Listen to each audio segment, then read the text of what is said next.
Stop Overthinking.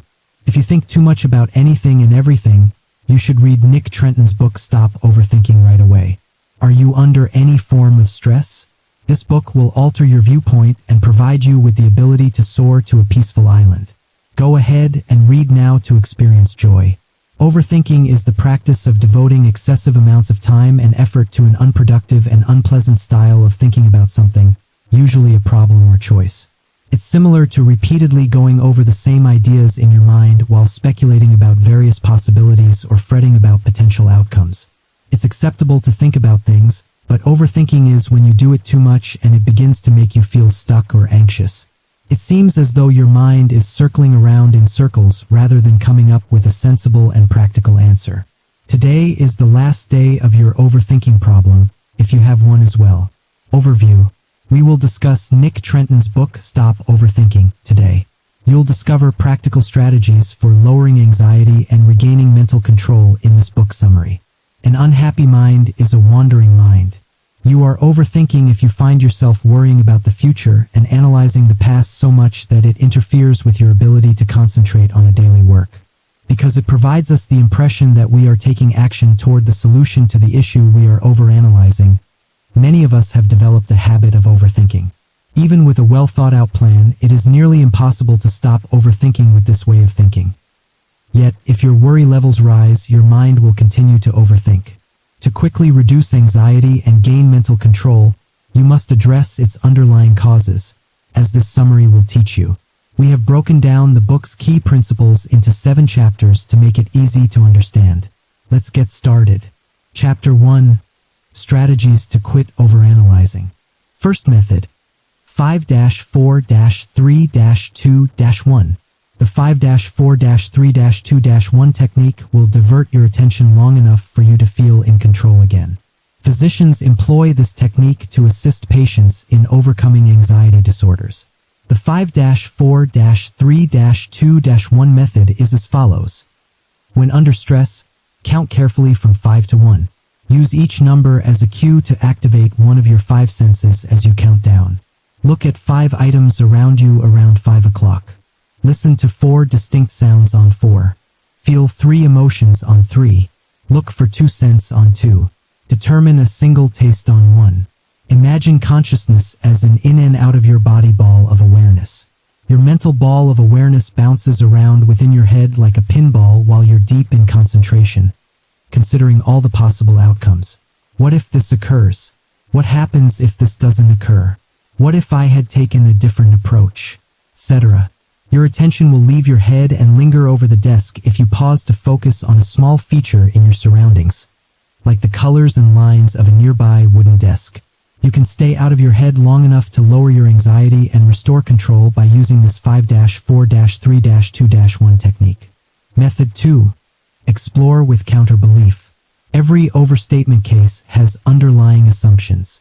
For instance, you must feel that you need to prepare more if you overthink things before a presentation. The following actions will help you avoid overthinking by challenging the worry-inducing belief. Asking yourself what I should believe about the future, other people, or myself will help you clear the belief. Create a counter-belief by reversing that weak belief. For example, if you think that you are not prepared for this presentation, your counter-belief would be that you are well prepared. Examine the counter-belief and do a counter-belief experiment in which you live for at least a minute as though it were true. With the assurance that you are ready for your presentation, enjoy the next 60 seconds. Look for proof to back up your new conviction. To maintain it, think about how you performed in the past. You start to question your fundamental idea when you discover proof to the contrary, which eases your tension and quiets your overanalyzing thoughts. Method 3. Suspension of worries. The writers describe how people pick up their phones, push the side button, and say, "Hey, Google Assistant, set up an appointment to worry at 8 p.m. when they are too stressed to concentrate on their work or spend quality time with a loved one." Most of the time, by 8 p.m., they had forgotten their concerns. The majority of the time, our anxieties want acceptance. Setting aside time to worry allows you to recognize your concerns and keep them to a minimum so they don't affect the rest of your day. One straightforward and efficient strategy to break the cycle of anxiety is to avoid fear. Although we can rarely completely eradicate anxiety, we can reduce its onset and length by practicing awareness. Chapter 2. Thinking more does not equate to overthinking. Consider a young person named James who is self-aware, compassionate, and understanding. James is often anxious about something, and today he is worried about a little health issue. He notices that his shoulder has a knot. He does research online and considers treatments more after viewing them. Then he stops, examines himself, and concludes, "I suppose I'm thinking too much about this." Thus, he no longer worries about his health, and begins listening to his health-related thoughts. He believes that I could require medical attention. What sort, though? He soon finds himself debating his options with the internal consultant, disputing, analyzing, defending, questioning, and so on as his thoughts begin to grow. With only one issue, he begins to reminisce about numerous unneeded recollections, conjectures, anxieties, and experiences. He questions, won't my anxiety cause a panic attack? As soon as he thinks of this, his mind is flooded with millions of instances in which he has been informed of some of its disadvantages. He then views all of his flaws through a lens and starts to reverse them in his head, questioning why he is the way he is. He then becomes angry because he is not choosing the best course of action to improve his health, and he instantly starts talking badly to himself, which makes him feel melancholy once more. That's why I keep getting this. You must be able to pinpoint the beginning of this choice or thought process. There was a small lump on his shoulder was the first line. The world in which most people live is quite stressful. When your thoughts spiral out of control, you are overthinking. Analyzing life and oneself incessantly frequently leads to undesirable, unavoidable, and counterproductive outcomes. Our minds often aid in problem solving and improve our understanding, but overanalyzing has the opposite effect. Overanalyzing doesn't benefit us in any way, whether you refer to it as passion or worry. Frequently, overthinking makes things worse by producing pointless ideas. Here's how to tell whether you're thinking too much. You frequently find yourself thinking about your thoughts constantly. Put a lot of effort into managing your ideas. You frequently find yourself disliking some concepts when you reflect on your thoughts. It frequently feels like a contest to think for you. You doubt, examine, and make judgments about your views on a regular basis. When faced with challenges, you tend to blame yourself and your thoughts for the issue. You don't make choices and frequently have second thoughts about them. You constantly think of yourself as caught up in negative ideas. Even if there is nothing you can do about it in real life, there are moments when you feel as though you can't stop thinking about it. Some of these are positive traits, as you will see.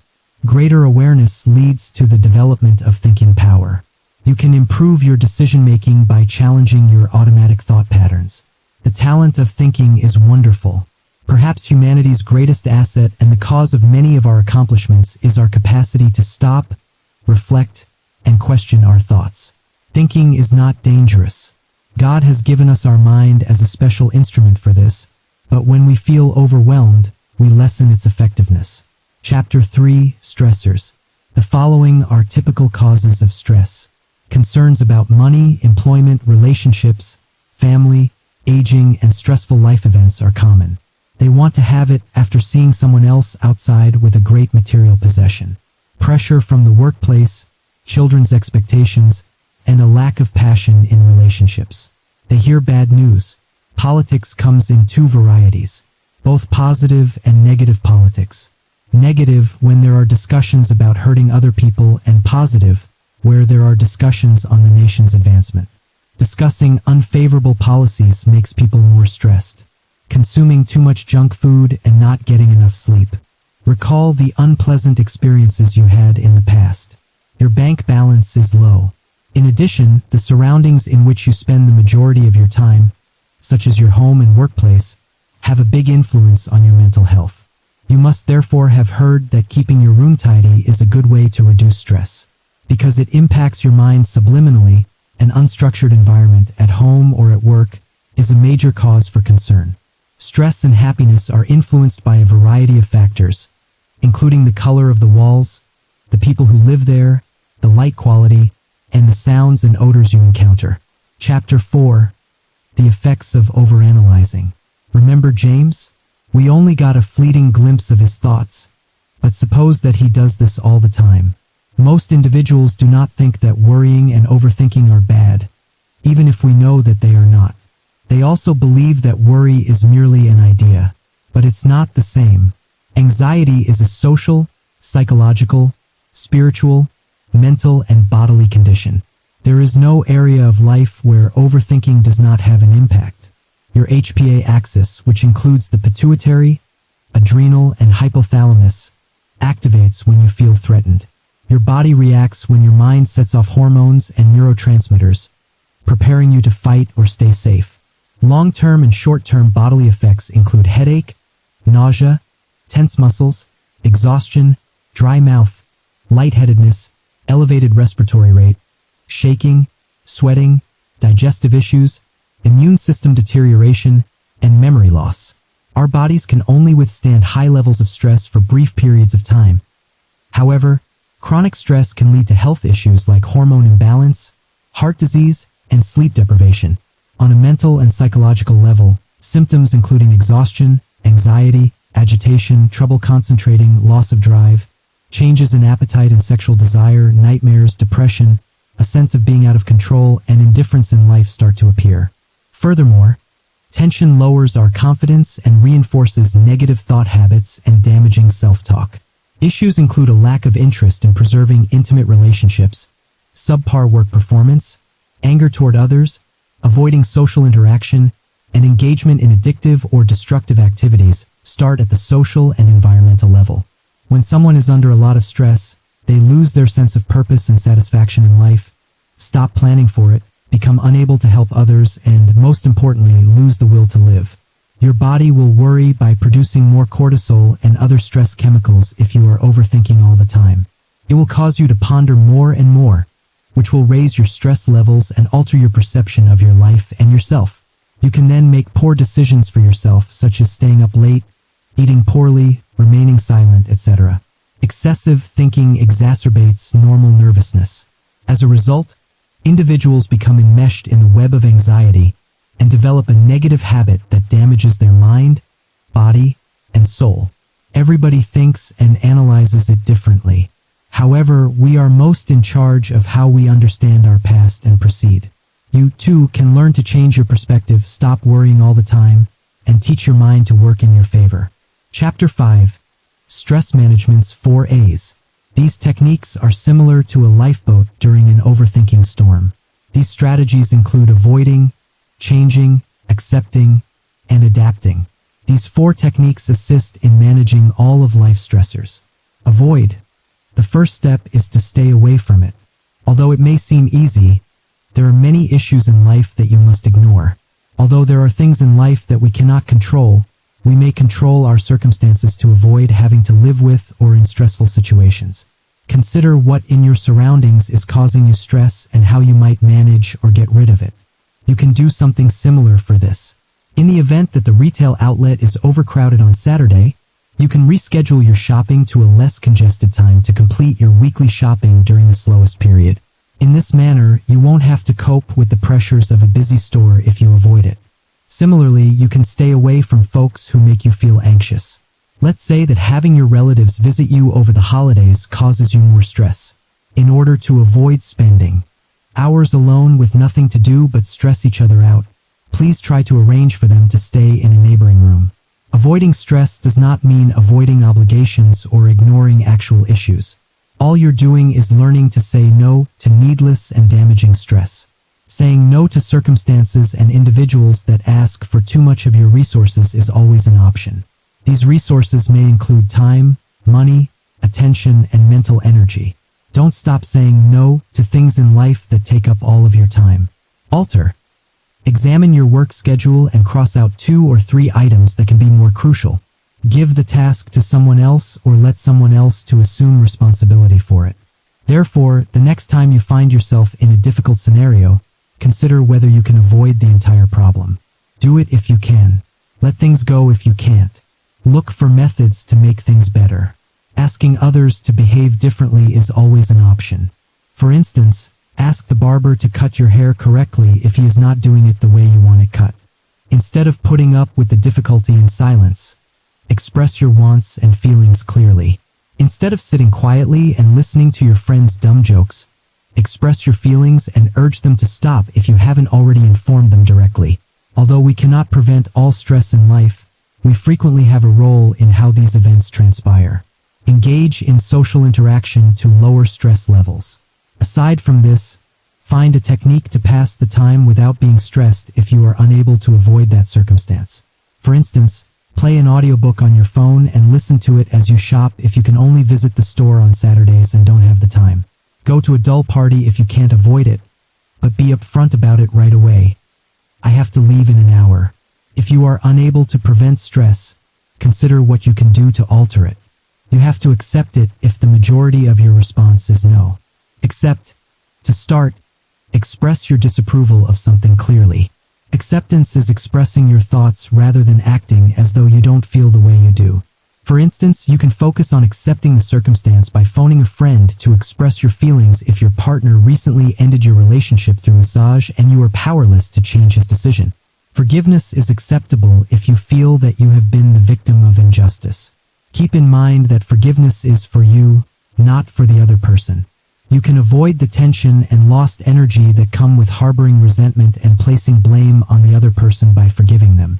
Sometimes we are powerless to alter external circumstances on our own, but in those cases you may learn how to discuss them constructively and from the inside out.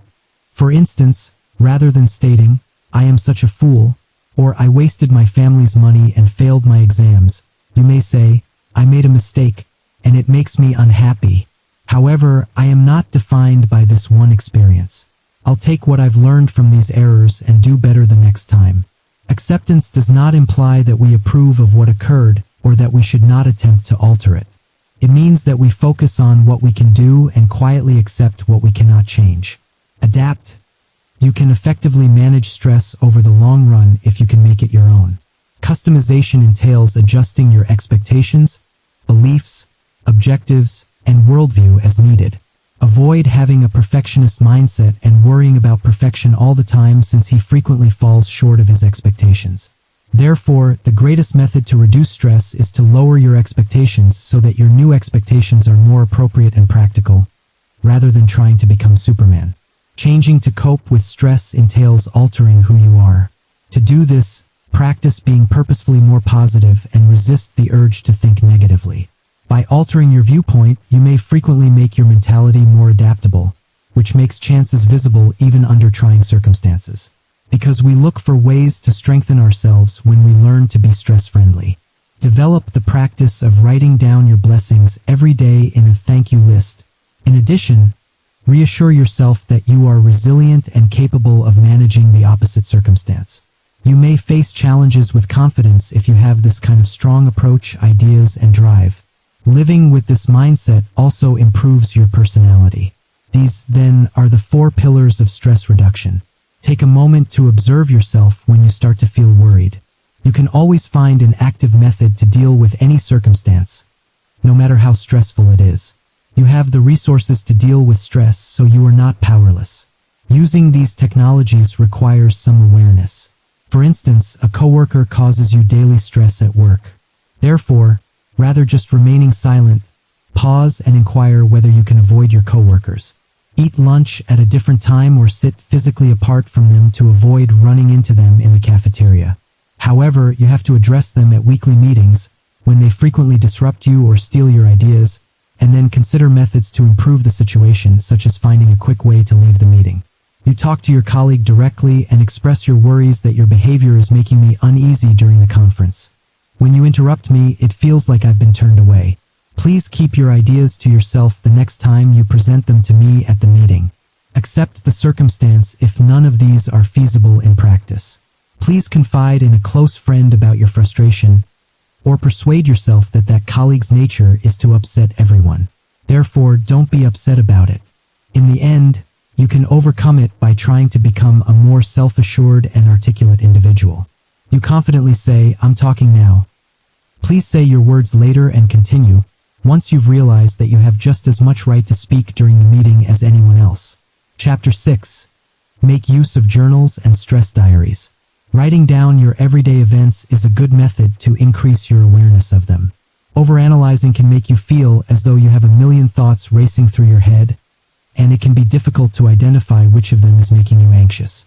You can better understand your triggers and reactions to them by keeping a stress journal. You can then take proactive measures to control your stress levels. You can subsequently examine and take action to manage stress by keeping a stress diary, which is a written record of your stress level and associated data.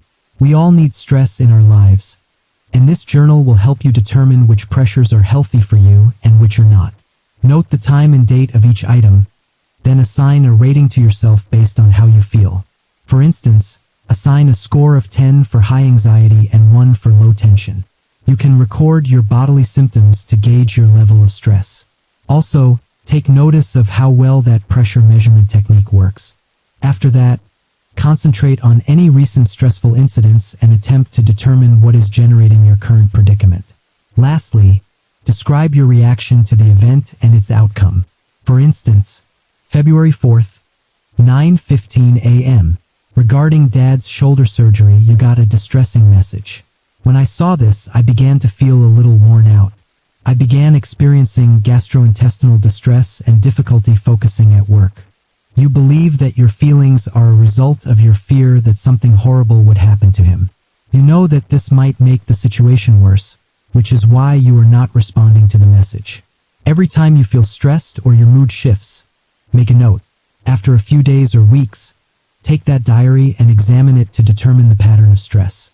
What typically occurs prior to a sudden shift in attention or mood, and what are the most common causes of stress? And how have these instances affected your previous productivity? What were your practical and emotional reactions to these events? And do you know? Are you able to recognize acceptable stress levels that will help you be more productive? This method of stress diary analysis gives you precise information to work with while making useful adjustments. Some of the adjustments will surprise you, and you will be able to make modifications right away. You can ignore a stress journal. The procedure becomes habitual after a few weeks of use, and you begin to become more conscious of the cause and the solution. You can utilize the 4 as strategy to address stress or restructure your schedule or lifestyle to lessen it if you are aware of its natural sources. You can restrict your relationship with him if you realize that he is the source of all your stress. Start working on controlling your anger if you discover that it makes things harder to handle. You can try taking a break or changing careers if your current employment is still causing you anxiety. You should definitely write down any tension you are experiencing. Writing things down helps you organize your thoughts, solve difficulties, and listen to your inner voice because it automatically reduces tension. This journal functions similarly to a therapist. Use a diary or notebook based on your preferences and what suits your circumstances. If you're having trouble feeling good, try keeping a thankfulness diary. Every day, simply write down 5 things for which you are thankful. These could be as minor as the deliciousness of your morning coffee, the delight of seeing a friend today, or the sensation of wearing brand new trousers. This strategy will change your experiences by directing your attention to your assets and opportunities. Journaling might help you feel better emotionally if you are going through a difficult or unpleasant time in your life. On the journal paper, write all of your emotions and your thoughts. You will automatically become more self-aware and be able to recognize certain indicators that you need to take action after doing this. Try bullet journaling if you're dealing with a lot of stress in your life. You take brief notes here to remember your priorities, daily objectives, and pleasant experiences. Keeping things brief will keep you organized and make life more enjoyable. Some people enjoy using art in addition to bullet journaling. Make use of these hues and visuals to express themselves and boost motivation. It isn't for everyone, though. Leave it if this isn't how you feel. Try to conclude each diary entry with a realistic and upbeat statement. For instance, write the path of alternatives and solutions to proceed, write positive action, or conclude with positive affirmations. Write down happy memories and lessons learned from the past to create an aware history if you find yourself thinking back on depressing memories of the past. Make a list of the things you were unhappy with in the past but are now able to alter. After that, dissect those instances into smaller parts and search for a common theme or pattern. Examine the connections between the past and the present, then consider what you can do to accept responsibility for it. For instance, you may write a narrative like this if you're griping about past errors. You were young, learning, and continuously refining your development process. You weren't a fool who made a mistake. You may see that your current maturity is a result of the error you made back then. Chapter 7. Control your inputs and time. Ineffective time management is the main cause of our concerns. You give less time to the things that bring you joy and more importance to the things that bring you sorrow. You seldom ever have time for leisure and relaxation, so make an effort to lower your stress levels. You can accomplish this by creating a daily schedule and prioritizing your responsibilities. Aside from this, breaking down your huge goals into smaller ones and finishing each one separately can help you proceed joyfully and stress-free. Use Allen's approach to input processing. First, observe how you react to even the smallest exciting events, such as emails and phone calls. Based on your current response, you must then plan for a more effective approach to respond. Using SMART goals is an additional useful strategy. Your objectives must be time-bound, relevant, specific, measurable, and achievable. Make a detailed note of your plans so you know exactly what to do. Next, create a scale or standard for this metric so you can see if you've succeeded. Make the decision that the objective should be attainable. It shouldn't be something that exists only in a fantasy. Examine how this objective aligns with your life's principles and the purpose that reaching it will serve. Lastly, set a deadline for doing this task so that you may finish it inside the allotted time. In conclusion, this is a synopsis of the book Stop Overthinking. Friends, to make it easier to recall, let's go over everything we have learned so far from the book again. Thinking about something too much is the primary cause of overthinking. Use these strategies to avoid the tension that comes with overanalyzing. Plan 5-4-3-2-1. Under pressure, count steadily from 5 to 1. Use each number as a cue to activate one of your 5 senses as you count down. Look at 5 items around you around 5 o'clock. Listen to 4 distinct sounds on 4. Feel 3 emotions on 3. Look for 2 scents on 2. Determine a single taste on 1. Give yourself time to worry, because our concerns often want acceptance. You can manage your worries and keep them to a lower percentage of your time if you allow yourself adequate time to do so. And after the time arrives, the worry is frequently remembered. The final strategy is to concentrate on the good things in your life. Give up overanalyzing book reviews. The useful book Stop Overthinking by Nick Trenton provides doable methods for ending the overthinking pattern. The book offers strategies for controlling and rerouting excessive thoughts as well as insights into comprehending the underlying reasons of overthinking. It helps readers restore mental control by fusing mindfulness exercises with cognitive behavioral approaches. It enables people to confront harmful thought habits, lessen anxiety, and enhance decision-making through relatable examples and detailed instructions. All things considered, Stop Overthinking is a useful tool for anyone looking to develop a more tranquil and balanced mental state in their everyday life. And there you have it, a whirlwind tour through the pages of Stop Overthinking. I hope this summary has piqued your interest and inspired you to pick up this book. Whether you're a seasoned reader or a budding bookworm, there's something for everyone in this captivating story. As always, I'd love to hear your thoughts on the book and this video. Did I miss anything important? What did you think of the ending? Let me know in the comments below. If you enjoyed this video, please don't forget to hit that like button and subscribe to my channel for more bookish treasures. And if you're feeling extra generous, consider sharing this video with your friends and family. Until next time, happy reading.